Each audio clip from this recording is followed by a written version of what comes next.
Welcome back to the Black Table. I'm Greg Carr, your host, and this week we will continue in our ongoing dialogue aimed at building community, aimed at helping us better understand the issues that face us in contemporary society and connecting scholarship, connecting thinking work to problem solving as we work collectively.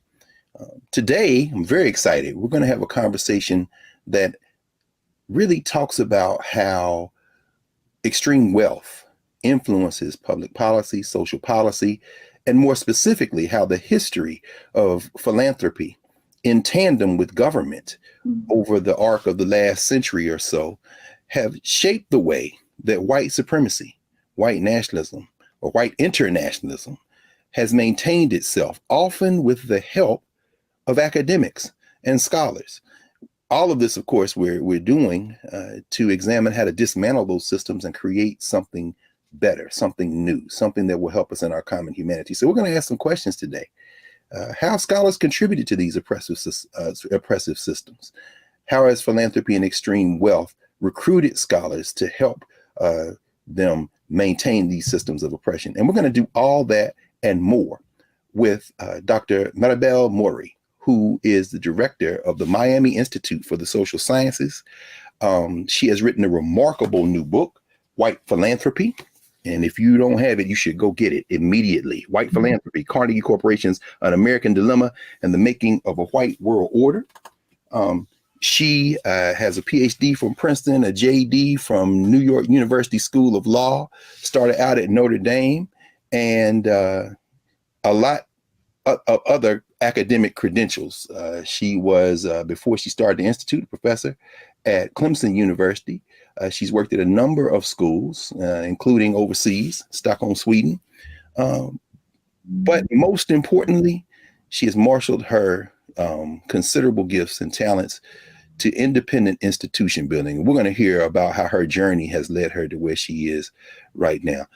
Professor Maribel Morey, so wonderful to have you here at the table.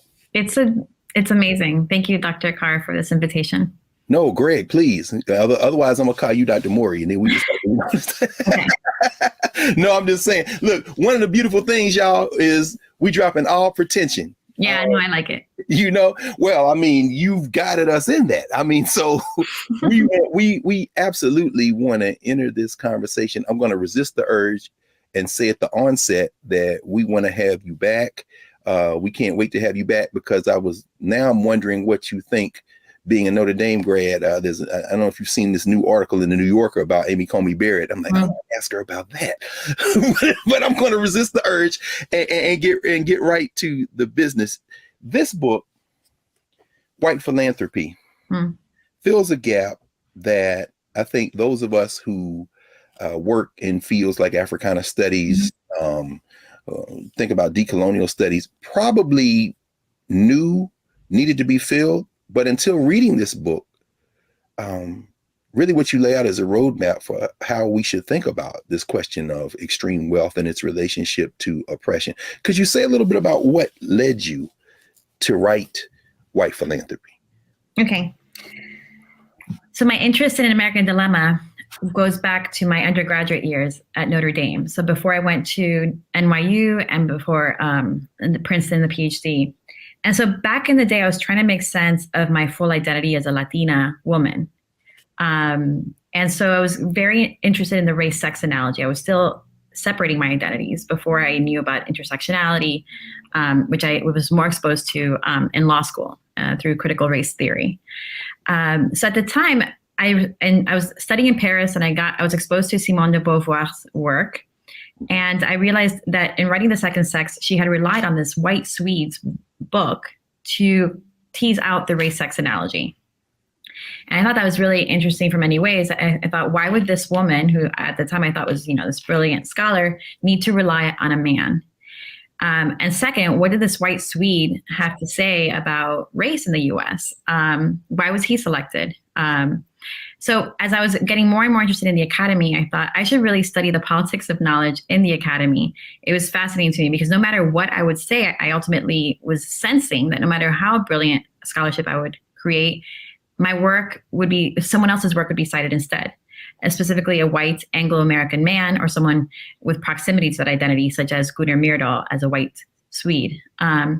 So I really wanted to understand these behind the scenes dynamics, because when I went to law school too, individuals such as Supreme Court Ruth Bader Ginsburg, when she was at the ACLU, would cite Gunnar Myrdal instead of Simone de Beauvoir to make that race-sex analogy in the 14th Amendment cases. So I thought this woman who was obviously impacted by Beauvoir is choosing to cite Myrdal instead because she knows her audience. So I was already skeptical of the text through undergrad and grad and law school. And then when I went to Princeton, I was taking a class with Melissa Harris Perry, Dr. Melissa Harris Perry, on African-American political thought. And I asked her, I'm like, do you think this would be part of the canon? And knowing basically the answer, she said, absolutely not. And I was like, this is fascinating. Wow. So what does it mean to create knowledge, and for whom? Like, who is this knowledge being created for? So that's the beginning of my investigation. And when I figured out or started learning that he was funded by a foundation, that just took another interest for me, because again, being Cuban, being raised in this Cold War environment, there were only two political economies that were possible in my psyche. It was either profit maximizing capitalism, where you forgave all forms of profit maximizing, or communism. So who were these people, these white Anglo-Americans who were based in New York, who seemed to want to solve social problems, but not enough to be a Che Guevara? They definitely were not Che Guevara. So who are these people? And what does it mean for them to address problems, and for whom? And what are they trying to preserve or change? So I became very fascinated by quote unquote philanthropy. I see. This in itself is fascinating. I mean, first of all, to exhibit the kind of mastery that you display in the book, and to realize that this is something that you took up in your undergraduate years, which aren't that long ago. It really shows your commitment to really, and of course, well, there may be somebody who's watching the table right now who might not know the book, An American Dilemma. And I think one of the things that you've talked about, and I've seen even when you've been in conversation across the board, getting beyond our Rolodexes. I love the way you talk about that, looking horizontally and, exploding this whole notion that knowledge should be privileged for just a select few or people in our networks. If you wouldn't mind just taking a second for those who may not be familiar with Gunnar Myrdal's book, to help folk who are now learning for the first time about An American Dilemma know what that is. Yeah, so it was a book published in 1944. It was completed in 1942. In the late 1930s, Carnegie Corporation of New York, and let me put a parenthesis to that. Carnegie Corporation of New York is a foundation established by steel titan Andrew Carnegie in 1911. And it was started to fund projects in the US, ultimately also Canada and the British colonies. And part of their funding, they fund knowledge production, was a study. This was commissioned by one of its presidents in the 1920s, who wanted a comprehensive study in the social sciences on Black Americans. And Greg, I'm sure we'll talk about the purpose of the study ultimately. But the way the project is remembered, published in 1944, is its association with Brown v. Board of Education, the U.S. Supreme Court decision in 1954 that found state-sanctioned, racially segregated public schools to be unconstitutional, to go against the 14th Amendment of the U.S. Constitution. So from many circles, and we'll talk about like the mainstream white liberal circles in the U.S., it's remembered as this key study of the civil rights movement. And why? Because in this book, Gunnar Myrdal said, I am presenting you, readers, and he really meant white readers, with a long list of anti-Black discriminatory policies and behaviors that you white readers commit repeatedly, whether it's in institutions or, personal behavior. And it is a tension for you, white reader, to see that you do this because you have this moral compass. And this is what it's called, the moral dilemma. An American dilemma is a moral dilemma in the psyche of white Americans, because he writes without any quantitative data on this. Actually, his researchers would argue against that. But it was wartime propaganda that he was presenting during the Second World War in support of white Americans, saying you actually feel really guilty and bad about this. And therefore, when I show you these behaviors and policies, you're going to want to change it because you're also rational human beings. So unlike Germans and their mistreatment and genocide of Jews, you actually want to be better in your treatment and genocide of Black Americans. Mm-hmm. So he provides a long list, and he ultimately says, like I said, that you can, you want to rectify this problem. Mm-hmm. So that's usually how it's remembered. Well, then that actually is a perfect place for us to take our first break. And when we come back, oh, I can't wait. We're going to walk through the book, because you introduce a constellation of characters. And two things before we take the break. When we come back, we're going to have you help us think about how this American dilemma is really part of a global dilemma that these folk are trying to collude to solve, and how these other academics and scholars, folk that you walk in the footsteps of, are standing there doing their own insurgent work, but some of them get pulled in, some of them in the periphery. I mean, everyone is in this text. So we're going to take a break. And when we come back, Professor Maribel Morey is going to continue her conversation here at the table with us on white philanthropy and the implications for today. More in a moment.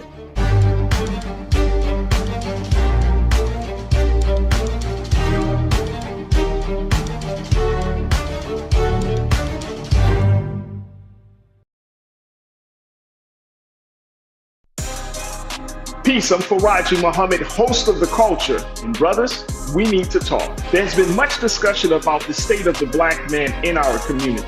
Whether it's in politics, education, or in the home, my brothers, we are struggling to lead the way, which is why The Culture will be hosting the Black Men Summit, where we'll be redefining and celebrating Black manhood. This special series will kick off on the 28th anniversary of the historic Million Man March, on Monday, October the 16th at 4 p.m. Eastern Time. I'll be talking to some of Black America's most prolific, dynamic, thought-provoking Black men activists, scholars, and leaders about our role, our power, and our future. So tune in and join the conversation as an online culture crew member for The Culture's Black Men Summit, redefining and celebrating Black manhood. Starting Monday, October 16th through Friday, October 20th, 4 p.m. Eastern Time each day, right here, exclusively here on the Black Star Network.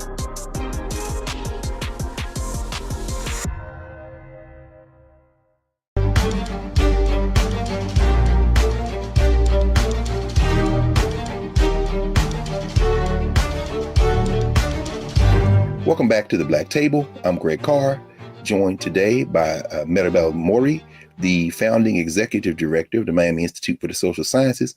And we're talking about white philanthropy, her recent book, University of North Carolina Press. I always want to put Duke and North Carolina in the same press, but that's not the case. And we're talking about the book, and we're talking about the implications of her work as it relates to, our contemporary landscape of academic problem solving. Maribel, I want to jump right in. As I said before, you've got this astonishing range of characters, and as you dedicate the book to W.E.B. Du Bois, and are very careful as an African American intellectual historian to thread the narrative of these Black scholars throughout the text. But having done that, you open chapter 1 with Andrew Carnegie, who's at all this money and is going to influence all of these people up to it, I guess, and including today. Could you talk a little bit about the significance of Carnegie, and then cats like Thomas Jesse Jones, who I always construct in my mind as a villain? I mean, and all these. Could you talk about these early philanthropists and how they're really hell bent on trying to direct the shape and future of how Black people are going to move in the world? First of all, I love that we can talk about Thomas Jesse Jones for a while, right? Yes. Carter Woodson was very big. I have an article coming out explaining how W.B. Du Bois was an early critic of philanthropy. He was so on top of all directions. And Woodson too, specifically on the Encyclopedia Project, and also Black education. And he was on to Thomas Jesse Jones's funding patterns and impact.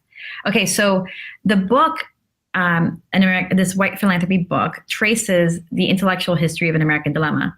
So in that context, it really shows how this president who commissioned the work, what he was trying to do with this project in the US, And to do that, we go back in time, right, to earlier projects that he financed in British Africa in the 1920s and 30s.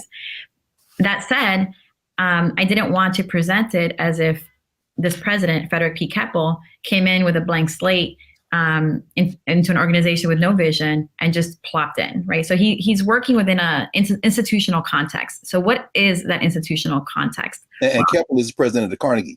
That's correct. Thank you. Yeah. So Keppel is president of Carnegie Corporation of New York, founded by Andrew Carnegie in 1911. So, and Keppel becomes president in the 1920s and leaves in the early 1940s. So, and he soon passes away. So he passes away before An American Dilemma is published, actually. Moving back. So what organization did he inherit? What was he coming into? As we know right now with, let's just say in the academy, if we talk about the Harvard letter, right?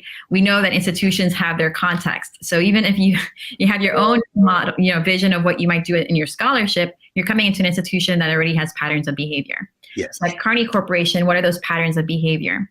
So Andrew Carnegie passes away in 1919. And he has people on the board that follow his vision. But what is his vision, right? And how is it understood by the people who feel empowered to speak on his behalf? In the foundation world, they call it, right, donor's intent. So how do they express donor's intent in the organization?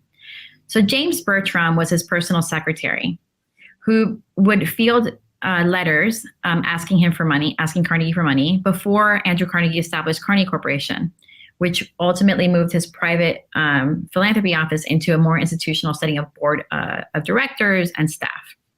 And he said, he would help the president, Keppel, understand what British colony meant. So Keppel inherits an organization that says, in its charter, we fund projects in the US, Canada, and the British colonies. Well, there's a question of what are these geographic spaces? Does the US include the Philippines? Do the British colonies include, what the British government might say is a colony from London, or is it something else? And James Bertram enlightens Keppel and says what Andrew Carnegie really intended by British colony was communities of whites. There it is. It is. And there's no shame in writing that. So it's just the facts. No question. Interesting. Yes. Go ahead. I'm sorry. Yes. No, yeah. So in that spirit, he says, and just in case you didn't understand this, Keppel, this means that East Africa is good, Kenya, for example, not West Africa. South Africa is good, even though it's not officially a colony. And so is New Zealand, Australia, not officially colonies. So you could be a British Dominion, British Commonwealth, but not all British colonies would go into this vision of communities of whites. And what he said was, it's not just having white people there, it's a space where white people could dominate. Therefore, for example, India would never receive funding from Carnegie Corporation. And so this shapes the funding patterns of the organization in the 20s in an informal way. Ultimately, they do adapt their charter to include British dominions, to basically have on paper what they were already doing in practice informally. And as you so brilliantly lay out, you've got these parallel tracks that end up informing each other and merging. But at the same time, I mean, in some ways, hasn't Carnegie and some of these other philanthropists, too, these railroad cats, cut their eye teeth domestically with like Booker T. Washington?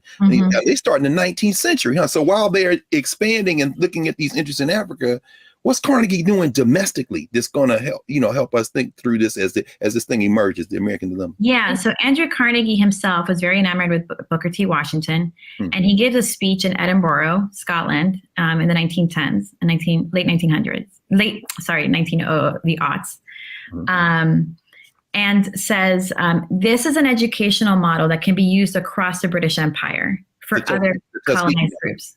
The Tuskegee model. Yeah. So he underscores what Booker T. Washington was accomplishing in Tuskegee and says this is, if we had only applied this model of education in India earlier, we could have avoided the whole problem. And by problem, he means, colonized people pushing back and challenging, revolutionizing. Yeah.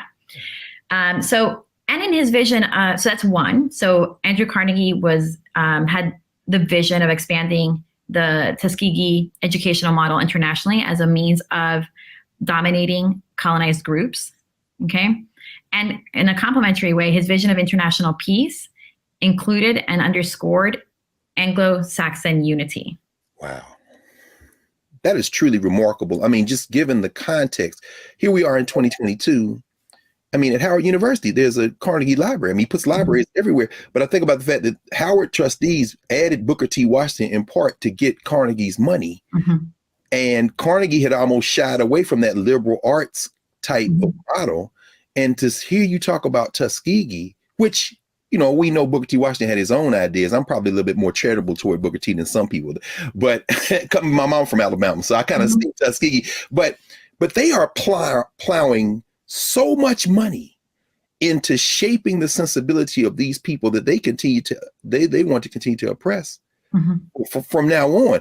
I mean, we're going to take a pause here, but when we come back, Maribel, lead us now into the first third of the 20th century, if you don't mind. As these plans begin to take shape and they begin to generate these documents, these surveys, these huge, that telephone book that you made me dig out of my library, Laura Haley. I mean, when we come back, we're going to continue this conversation with Maribel Morey on white philanthropy and the implications for today. Back in a moment.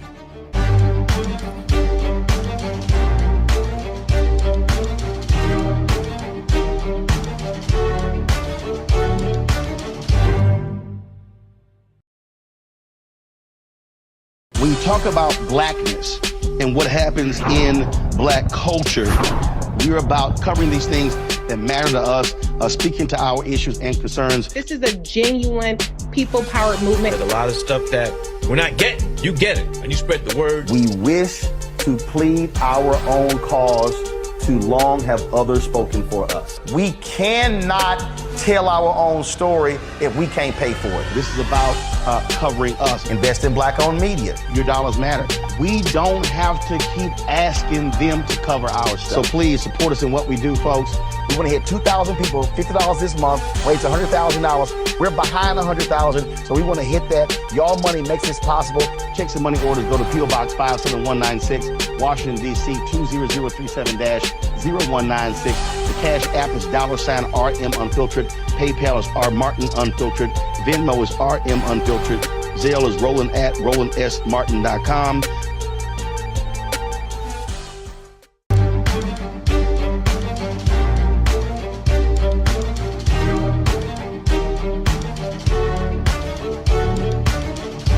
Welcome back to the Black Table. Greg Carr, Maribel Morey, and we're talking about white philanthropy.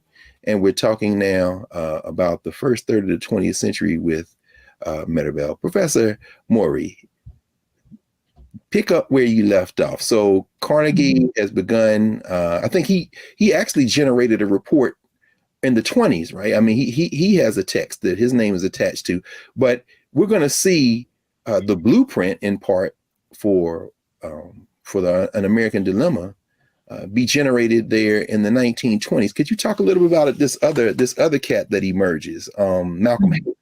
And I know there's everybody else to talk about, so take it however way you want to. Okay, so Andrew Carnegie passes away. James Bertram is his personal secretary with lifetime appointments on the board. And there are two other personal secretaries who have lifetime appointment on the board, who all pass away around the same time in the 30s. Yes. Okay, so here we have Frederick P. Keppel as president of Carnegie Corporation in the 1920s. When he comes on board, a lot of the funding for projects in the U.S. have already been committed by the prior president. You know, before leaving, he's like, bum, bum, bum, bum, bum, bum, bum. Here are grants. Good luck, next president. You have nothing to be able, you can't do much here. Yeah. And so Keppel started finding some interest in the smaller, they call it the special funds for projects in Canada and the British colonies. And that's when he's getting advice from one of these personal secretaries on what Carnegie had meant by British colony. And again, he meant, according to the secretary, communities of whites. So assuming that Keppel is in an organization that is not only geographically limited psychologically to spaces where white Anglo-Americans dominate, but also an organization that is privileging the interests of those individuals, of those white Anglo-Americans. So that's when he starts thinking, okay, well, I'm within this framework. What can I do? What do I want to do? And one of the first steps is to do an exploratory trip through British Africa to the spaces that Bertram said were okay to fund. And the first study that he finances is in South Africa, in dialogue with local advisors, again, white local advisors, Afrikaners and British settlers, who found problematic the issue of quote unquote white poverty. Now, why was it a social problem for them? It was a social problem because poverty amongst white people would challenge, from their perspective, white superiority and Black subordination. Because the idea was that white people had to be politically and economically dominating in the area for there to be peace. And for folk who might not know, when we think about South Africa and say white, that label doesn't tell you everything you need to know. You just mentioned two distinct groups, the British and the Afrikaners. Could you say a bit more about that? Because is poverty situated among the whites in one as opposed to the other? Or is it across the board? Right. And that's a really important point, because whiteness is being created here. So within these communities, the British settlers would not view Afrikaners as equally white. So how to create a common racialized identity that could be used to weaponize themselves, right? So that was part of the project, to bring British settlers and Afrikaners in a common white identity. So in the book, in the Poor White study, the researchers explain that anything that you associate with Afrikaners of inferiority, like lower IQs or poverty, that's all environmentally created. But they could, and they were capable of achieving the same white European standards, quote unquote, as British settlers.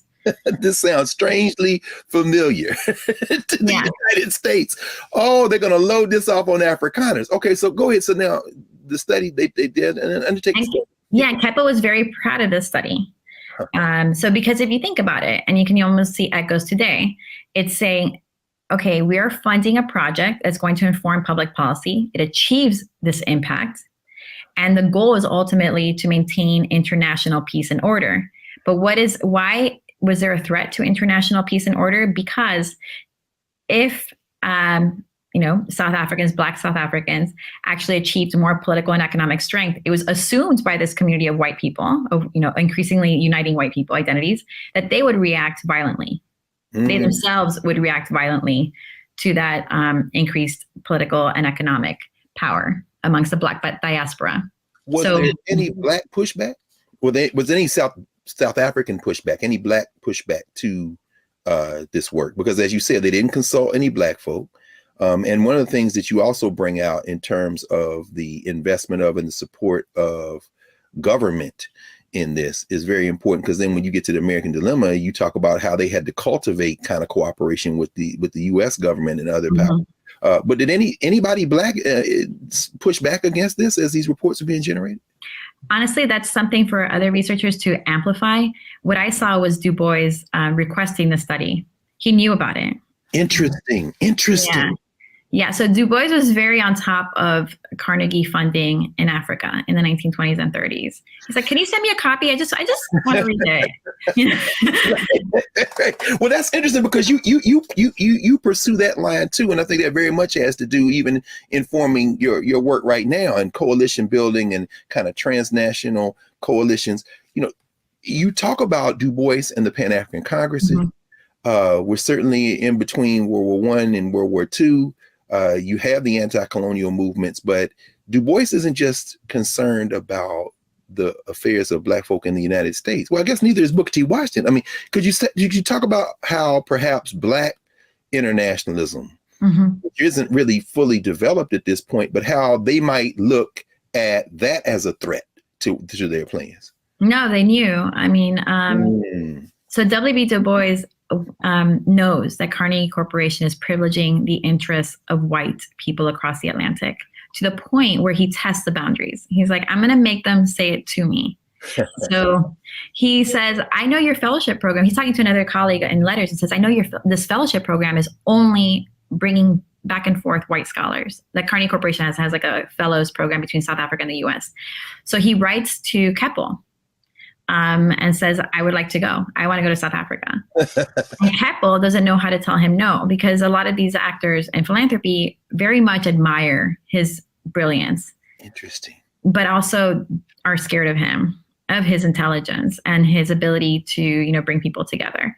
So Keppel ultimately says, I have relied on my advisors in South Africa, note white advisors, and they think it would be an issue, problematic for you to go. So I can't.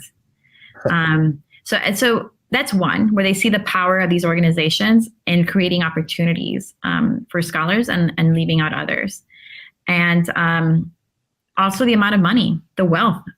So when we're talking about big stakes, when Du Bois is thinking about an Encyclopedia Africana in the 1930s, and he's willing to compromise. He's compromising and working alongside the Philip Stokes Fund, the same organization that has Thomas Jesse Jones. Yes. And could you say something? I mean, because it's interesting because we are talking about the Depression. And you write about how Rosenwald, for example, loses his, and as somebody whose mama went to a Rosenwald school, we know the impact of Rosenwald in tandem with Booker T. Washington building those schools in the South. But Rosenwald's money's gone.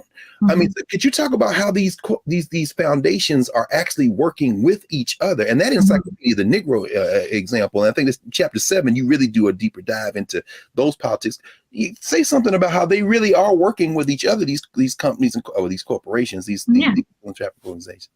Yeah, so Thomas Jesse Jones started out working for the federal government. And I'll say who he is. He becomes this white expert, quote unquote. And a lot of what I say is in quotation marks, but the white expert on Black education. That's who he becomes for this network of individuals in philanthropy. Okay, so in the 1910s, he writes this book. Yeah? No. I'm just thinking about that. That too has a contemporary, these white experts on Black education that have a lot of money from foundations. Anyway, please continue. I'm not going to name any names. Go ahead. No, but that's part of my, if you're going to, like, just as a side note, that's part of my early midlife crisis in writing this book.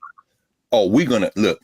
Hey, y'all, when we get this, we this is a build up to the work that's going on now. So pay very close attention, because I think, Professor Morey is going to recruit us into some work before this is all over. Go ahead. No, go ahead. Please continue. I'm sorry. Yeah. So, so Thomas Jesse Jones publishes this report. He works in the federal government at the time. The Phelps Stokes Fund, backing up, had asked Booker T. Washington what kind of study would be useful right now. And Booker T. Washington, said a survey of Black schools. And he recommends Robert Park to write the survey. He's aware that these funders want a white guy. So he recommends Park.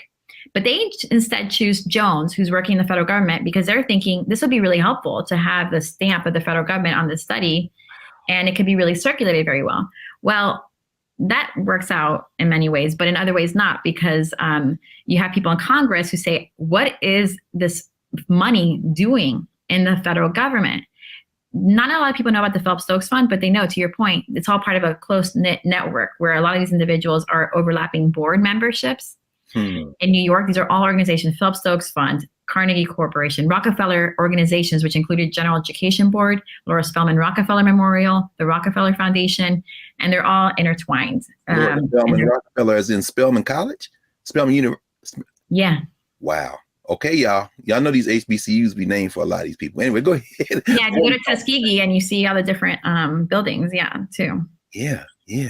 So they recruit Jones from the feds, and then they're questioning, but you see the overlap. So they kind of they're saying, I know the face of it is Phelps Stokes, but right behind it is Carnegie and Rockefeller, and I do not trust these profit maximizing individuals in industry. Yes. So what are they doing educating our children? So Jones pops out from the federal government and becomes the specialist of education for the Phelps Stokes Fund. He comes under the umbrella, and he starts guiding all these organizations and how they should fund Black education after the passing of Booker T. Washington, Andrew Carnegie, this first layer of people. He's advising the next layer of staff members, and saying this is a right policy, the one that Carnegie and Washington really subscribed to. So that's the first study you see in the 1910s with Jones. And then he ultimately produces 2 more studies of Black education in colonial Africa, recruited by the same network. Wow. So, and so it's fascinating because, of course, we think about Woodson, whose money from these foundations dries up right around the time he publishes Miseducation of the Negro. One of the reasons he refuses to connect with the HBCUs, and that's where they're putting their money. And they say, well, we'll keep funding the Association for the Study of Negro Life and History if you'll just affiliate with an HBCU. And Woodson not only refuses and loses his money from that, but that Encyclopedia of the Negro, as you write about what he and Du Bois, neither of whom, I guess, as you write, were not invited to the initial beginning to plan an Encyclopedia of Negro, but you write about the fact that what they have in mind, even with their differences with each other, is very different than what these funders have in mind. I mean, it's an Encyclopedia of the Negro, right? That would help all of us. But what do they have in mind that's different than Du Bois and Woodson and the Black scholars? What Washington, well, not Washington, Booker T. Washington in some way, but no, but what W.B. Du Bois and Carter Woodson were invested in is precisely what these white funders were scared of. Wow. Okay, so which is what? They were invested in a rising Black identity, connections between the U.S. across the Atlantic, and pride, and pushing back against white supremacy and Black subordination, right? Through the use of knowledge. Like what is, and it brings it down to that question, like you're asking, and we're all invested in what is knowledge for and for whom? And for them, the Encyclopedia Project was about bringing to light all these different levels of achievements. And again, that definition of achievement, we could break it down, right? Like, what does it mean? Are we playing into this white definition of achievement, or is it a different one? Nevertheless, it was about amplifying and bringing together a Pan-African identity and community. Wow. What inspired Carnegie Corporation to start funding in British Africa was a colleague who brought to their attention the problem for them of rising Black consciousness. Because, and this colleague, J.H. Oldham from London, who was visiting Keppel, said, you should feel really invested in this, and to other colleagues in New York City, including the Rockefeller organizations, you all should be invested in this. I know I'm talking about British Africa and I'm coming from London, and you might feel like the problems over there don't apply to you. But if there's a rising Black consciousness in Africa that will challenge our British territories, it will affect you, because there's a lot of communication across the Atlantic, and you're going to have a problem here, quote unquote, the Black problem. It's going to be aggravated. So you should put money into this and stop it in its genesis. So we're going to pause here. And when we come back, if you'll help us with the birth of an American dilemma, what they hoped to accomplish with it here in the United States that connected to this larger issue they're grappling with of the problem. And the problem clearly is non-white peoples in the world. And the implications, what you've learned from that, and how that even has transformed your own practice, your own work, and how we can be connected to that work. We'll be back in a moment at the Black Table, so stay tuned.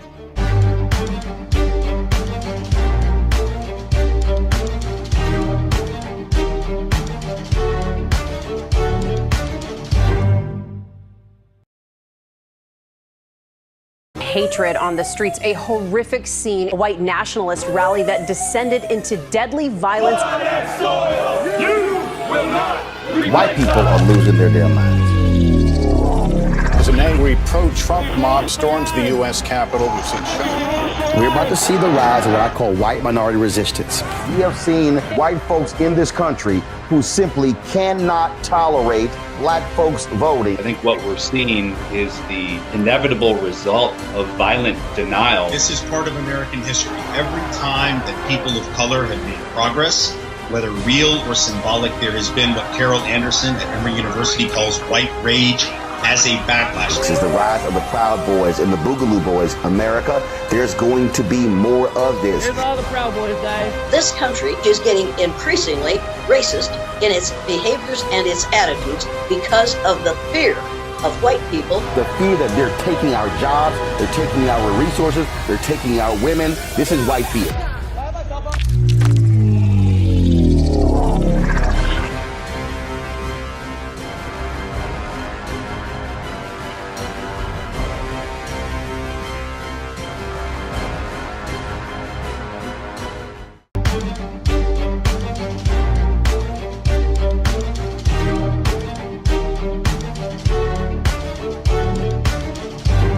Welcome back to the Black Table. I'm Greg Carr, joined today by Dr. Maribel Morey, the founding executive director of the Miami Institute for the Social Sciences and the author of White Philanthropy, Carnegie Corporation's An American Dilemma and the Making of a White World Order. So with that in mind, Prof, when we left, you had walked us right up to the edge of the recruiting by the Carnegie Corporation of Gunnar Myrdal, bringing him in, he and his wife, who have done some incredible work in social science, but again, replicating this pattern of asking white folks first, they had approached white scholars domestically to do kind of a national study on Black folk. I think you write about Melva Herskovits, whose shadow we still live in, apparently. And, could you talk about Myrdal, what that study meant, how it involved Black scholars, and ultimately what was the purpose of the study and the thrust? Because you also write about a national study, but policy making is local and state. And so could you talk a little bit about what they're really up to and after and how Myrdal fits in all this? Okay, I'm going to really try to just bring it all together. Yeah, no, please. Yes, all right. That way. Okay, so usually scholars have tended to underestimate the vision of Frederick P. Keppel as president of Carnegie Corporation. And with that, then disconnected the organization's work abroad from its work domestically in the US. So what I've done in this research is really just getting bored over a decade in the archives. And I went through Keppel's uncatalogued boxes. Like I know about his children, his Christmas cards, blah, blah, blah. I got into his— Can I just footnote this for everybody? Scholars who work like this, but what you did, when you detailed your research methodology, this took a decade, right? Thousands of pages of work, unprocessed collections. It's truly remarkable as a feat. I just want to say that to you publicly, because that's no joke. Thank you. You think I have a high tolerance for boredom. Okay. You said I know about his children. I know how that's out of receipt. Yeah. So it's getting into the psyche. And so I could trace his funding patterns and what he was invested in. And so this goes to the purpose of An American Dilemma, because in the US, we're so programmed in our educational system, from a wee size, to associate the national level with more progressive policies. And obviously to associate this book, An American Dilemma, cited in Brown v. Board of Education, as a progressive text. Yes. Though scholars such as Derek Bell really pushed back against that in his analysis of Brown v. Board and his experience working for the NAACP Legal Defense Fund, right? Yeah. But the mainstream was that the national level, Brown v. Board is all progressive. So understanding Keppel as being invested in this project and coming from this transatlantic funding interest, I started saying, oh, wait, he talks about Black people and white people transnationally. And he has advisors in the 1930s. After that study in South Africa, they shift to advisors in London who are financing and planning this African survey with this colonial officer as director. So Keppel is still invested in funding cooperative studies in the social sciences, but while the Poor White Study in South Africa was authored by each researcher, they authored each one their own separate volume with the joint findings, bringing it together. Interesting. Yeah, because you said Haley had a crisis, right? He just got overwhelmed. So this is really other people's work, except they got to put their names on this one. So in the first one, they do that, right? So they each take their turn. They don't know exactly what Keppel means by cooperative social sciences, but they see the dollar amount behind it. They're like, whatever it is, we'll do it. We can do it, right? Yeah. Wow. And then in Chatham House, the new advisors in London, they say, yes, let's do this cooperative social science study, but instead of having a horizontal structure where each one gets credit, let's have one person in charge who has public policy experience being governing, dominating over colonized people in the British Empire, synthesize this material and produce the final report. And he does, he has a nervous breakdown. But that is a research model that Keppel starts translating for US context. So you're gonna have an invisible team of researchers and someone with public policy experience who could translate that knowledge into public policy recommendations, like a vision forward. And also the intent of the project. So an African survey's intent, while the problem in South Africa was quote unquote white poverty, the problem that the Chatham House advisors perceived was that all these different imperial powers in Africa were addressing issues on the continent differently. And if you were not in sync as white people, you would lose control. That was a vision. So let's bring us all together, white people, and get control over this continent, or what happened or is happening in India will happen here. Mm-hmm. Mm-hmm. And so having a cross-imperial exchange of knowledge in order to help solidify white domination on the continent. Similarly, in the US context, so you had this research structure I already mentioned that was an echo, and the purpose was to help policymakers across the country learn from each other's policies and then can become much more in sync. That's slightly different than saying that you necessarily want the federal government to be passing federal laws to bring everyone in sync. There is a space there to think that the states themselves, like separate imperial powers in Africa, could learn from each other and become more in sync and still leave public policies at the state and local level. Ooh. And yet, during the process of writing this project, we're talking about the New Deal, Keppel and Myrdal start thinking that, the federal government could play a bigger role in helping to standardize policies. Now that's interesting because you make me think about the fact, and I'm thinking even now about the legal fight.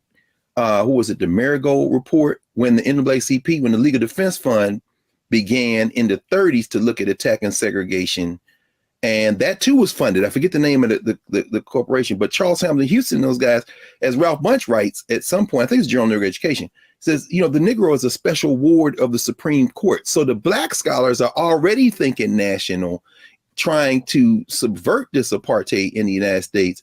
But you're saying that these foundations and these white scholars had to construct some kind of national consensus or build some momentum, because that's not how this was playing out in the U.S., as distinct from what was going on in it. That's right. Nobody asked for this study in the U.S.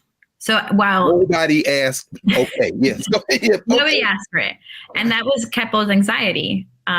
So people asked for it in South Africa, right? South African advisors in Chatham House in London, they asked for it.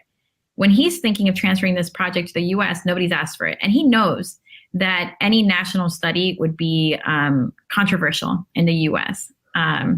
Okay. So he very much does not have a hosting institution like he did for the two prior studies. He becomes the overseer of this study. He rents offices for Myrdal down the street. He gets feedback, updates from Myrdal very routinely, several times a month, and then becomes much more hands-on during the writing stage, giving feedback on what would be productive. For example, he was very anxious that Myrdal was not taking too seriously, or as seriously as he wanted, the white Southern perspective, because for Keppel, white Southerners were crucial if you wanted to have a national approach, and that was like the national approach to Black Americans. So a white Southern is like the Afrikaners of the United States or something? Mm-hmm. Mm-hmm. Wow. Yeah, I mean, your connections, my good. So okay, so how does Myrdal, because he's coming, the Myrdals are coming obviously from out of the country. How do they recruit these Black scholars who end up working with them? Because they don't get credit. I mean, how does that, Myrdal approaches them? Is he given a list? How's he, for people to understand how this happened? Because a lot of American Dilemma, that scholarship isn't Myrdal's original scholarship, right? I mean, the way you talk about it. Yeah, so the SSRC helps. Keppel was long inspired by the SSRC, even from the start when he helped finance a project in South Africa. And that's another one of those foundations, the SSRC? Social Science Research Council is a recipient of funding. Oh, I see. And they're still around. Yeah. Okay. Mm-hmm. Okay. So they help this vision of collaborative research projects, bringing researchers across the disciplines and the social sciences together outside of, from different universities. And Keppel really does not have a hosting institution. So he's reaching out to the SSRC for help in bringing this together, something that he's doing very much in-house. And this is Donald Young specifically at the SSRC, the sociologist who helps recruit scholars. So Ralph Bunche is coming back, for example, from a research sabbatical financed by the SSRC. And Young is like, oh, you need to come and do this project. This shows you, if you see the dynamics between the SSRC, Carnegie Corporation, and Black scholars, power, right? Power is central here because... Yes. Yeah. I mean, if you have one string is the power of Carnegie Corporation to solicit the help of SSRC. Mm-hmm. SSRC is a recipient of funding of, the Carnegie and Rockefeller groups. So how much wiggle room do you have to say no? Right. Keppel asked Young to write a report saying if you had a European, statesman in charge of this project. How do you see it going about? And Young writes a report, like a memo, and Keppel uses it for to convince his board. But Young never explicitly said, this is what we would want. But the power of the organization to get this information from someone like Young with the promise of, the amorphous promise of funding. And similarly, Murdo was able to recruit unpublished works by Black scholars simply with the Carnegie name behind him. My God. We're certainly going to have you back, but we want to turn now with our remaining time because, those of you who know An American Dilemma and know the name Gunnar Myrdal, you know the impact that this continues to have in how we think about race in this country. Interestingly enough, Maribel, your own work as a scholar, as an academic, what did researching and writing this book and doing this work do to you in terms of your own view of scholarship and your own decisions in terms of your own career and work and what you're doing now at the Institute? Right. So it's changed my life. One is, I'll start with what inspired me. What inspired me were scholars such as W.B. Du Bois and Carter Woodson. And also the very lack of someone in the art. Those are the ones who had some proximity to these funders. They could write personally to Keppel and others. Nobody who looked like me, right? Or as a Latina woman, like anywhere in this network, whether close or far. Remarkable. That is remarkable. I mean, the only Latino I can think of, certainly not a woman, was Schomburg. And Schomburg didn't have access to any of this, even though he rolled with Du Bois and Woodson and them, American Negro Academy, which you write about. But there's nobody there.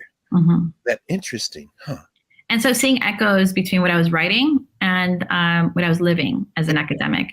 Yeah. And then also from another lens, so as a Latina, but also, as a white Latina, thinking, what role am I playing in this? Am I echoing the domination in, the production of knowledge on race in the US? Am I echoing exactly what I'm writing critically about from the early 20th century? And what am I going to do about that? So I had received an Andrew Carnegie Fellowship to do 2 years of research, thinking, what role am I playing in the academy? And can I do this with a straight face? And so thinking about that, and then also seeing the difficulty in publishing this book, I was being asked repeatedly through the peer review process to change the narrative. So that's that gatekeeping process I've seen you talk about over and over again. Yeah, so the real soft spots here that get some readers, specifically white liberal readers, I would say, really it's sensitive for them, is a connection between a colonial African administration and post-World War II visions of racial equality in the U.S. I see. Is that what led you ultimately to decide to start the Miami Institute for the Social Sciences? Is that part of what, and what do you all do? Because in the we need to do some, not all of us can do the same thing in the academy. We're all playing roles within and outside the system, and we need each other. The vision is to create a space. We are creating a space for critical engagement with the research questions that are being asked, the problems that are being perceived, how data is being collected, and also to see each other and to meet each other across the global South and North. Because we are incentivized so much to just write in dialogue with a few scholars in elite institutions in the US. And we know from, for example, recently the Harvard letter, what dominating role some of these scholars play in the academy, to the point where people might feel silenced from saying anything, whether it's about their personal lives or how they're being treated, to their scholarship, to the research questions they're asking, to how they're being published, whether they're getting tenure. So what is knowledge for and for whom? And it can't just be for the elite to better dominate all of us across the world. No question. Well, that's certainly the reason we wanted to invite you here and to this audience, which continues to expand. I understand what you said about, being a white Latina. At the same time, we know that race is a fluid, and because I would never even have thought that. So I know it's different places in the hemisphere in the world. But as you're building the Miami Institute for the Social Sciences, and those you want to know more, go to miamisocialsciences.org, please. This notion of getting beyond these straitjackets, these boundaries, and what you've given us in terms of a record of how extreme wealth has been used to preserve inequality, and maybe even some roadmaps to how we can either reverse engineer it or jailbreak it altogether. We're really grateful, and I hope you'll come back because we have everything else to talk about. So I would love to. It'd be an honor. Thank you. No, thank you. With great pleasure. We're going to, with that, pause with the Black Table. When we come back, we'll clear the table and we will get ready for our next convening. So back in a moment.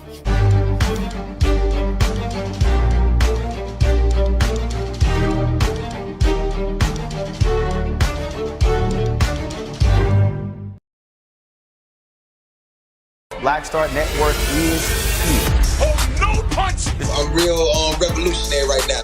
Thank you for being the voice of Black America. All momentum we have now, we have to keep this going. The video looks phenomenal. See, this difference between Black Star Network and Black-owned media and something like CNN. You can't be Black-owned media and be scared. It's time to be smart. Bring your eyeballs home. You dig?